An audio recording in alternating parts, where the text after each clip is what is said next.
Ал мінекей үйіміздің ішіне кірдік. Кіретін болсақ, осындай тамаша стильдегі мынау шкафымыз, және де мұнда гостевой санузел. Бұл жерде керемет дизайндегі кең әдемі холлымыз. Холлымыздан оңға қарай жүріп кетсек, мынау қазақша бөлмеміз, отбасымен демалып отыратын тамаша дизайндегі.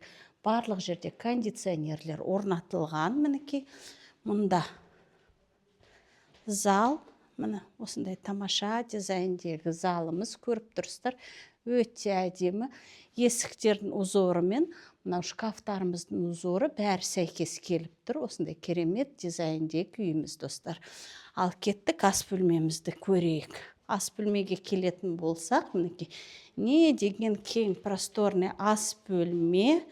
Мінекей островок, өзіне жарасымды жиһаздар, техника бәрі орнатылған. Керемет. Бұл жерде де кондиционеріміз орнатылған.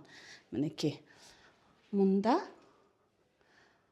зона барбекю, үйден шығып кететін екі есігіміз бар. Цокольден шығып кетсек болады, және осы жерден де сыртқа шығып кететін есігіміз бар. Осындай тамаша.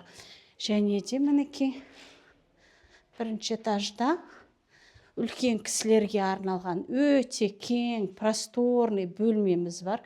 Бұл жерде де кондиционер бәрі орнатылған. Мінекей мынау гардеробныйымыз өте кең просторный, және де өзінің жеке санторабы бар. Екінші этажында жатын бөлмелер орналасқан. Қазір барып көретін боламыз. Және де айта кететін, бұл жерде цоколіміз де бар. Цокольде бөлмелер, оны мінекей лестницаның өзі өте кең, ыңғайлы жасалынған. Цокольде үлкен бөлмелер, оны барып көрмей ақ қояйық, екінші этажды көрерміз. Пауза қой.